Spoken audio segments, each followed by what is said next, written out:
আসসালামু আলাইকুম। একটা সুন্দর অঙ্ক দেখো ইন্টিগ্রেশনের। ইন্টিগ্রেশন অফ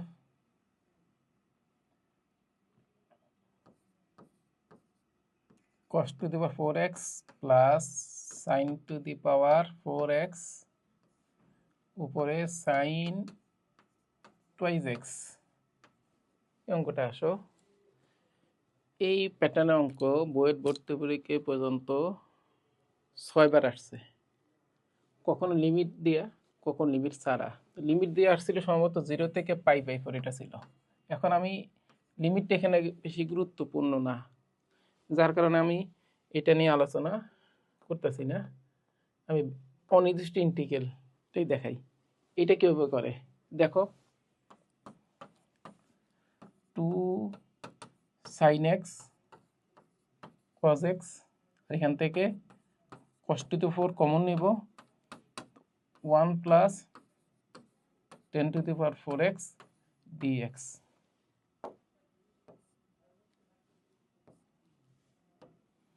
আচ্ছা দেখো এবার,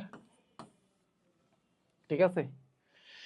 এরপর আমরা যেটা করব, একটা cos কাটা যাবে, একটা cos সাইনের সাথে ভাগ করা কি হবে 10x, আর বাকি থাকে cos স্কয়ার উপরে কি হবে sec স্কয়ার x। এটাকে লেখা যায় কত 1 প্লাস 10 স্কয়ার হোল স্কয়ার। ঠিক আছে, এখন খেয়াল করো এই জিনিসটা কি লেখা যায়, এই জিনিসটাকে লেখা যায় d by dx 10 square x, ওখানে dxটা লিখি নেই, ঠিক আছে, ইন্টু dx, মানে এটাকে লেখা যায় এটা না, মানে 2 10x into sec square x, আর একে লেখা যায় কত 1 plus 10 square x whole square. ঠিক আছে, তো এবার দেখো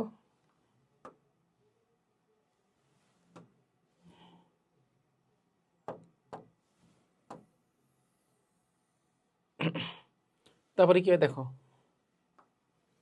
এখান থেকে dx যদি বাদ দিয়া তো কি থাকে d 10 square x 1 plus 10 square x। কি বুঝা গেছে?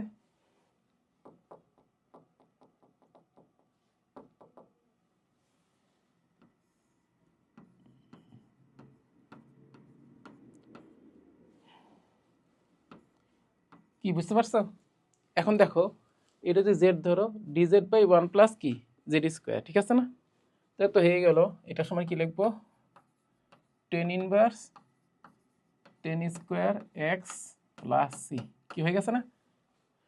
এটা তুমি এডমিশনে এভাবে করতে পারবা, তবে একাডেমিক করার ক্ষেত্রে এখানে যেটা করতে হবে, আমি যে 10 স্কয়ার এক্স সমান এভাবে ডিএমএতে নিয়ে গেছি, তুমি যেটা করবা এই ক্ষেত্রে এর ধরার ক্ষেত্রে 10 স্কয়ার এক্স সমান জেড ধরবা, তাহলে 2 10x sec square x dx সমান কি ধরবা এই dz এ চলে যাবা, তারপর তো হয়ে যাবে। তারপর এটা হবে dz 1 প্লাস জেড স্কয়ার, আর 1 dz by 1 plus z square 10 inverse z plus c, z আমরা বসাই দিবা, দেখবে এটা চলে আসছে। ঠিক আছে, তো আজকে পর্যন্ত।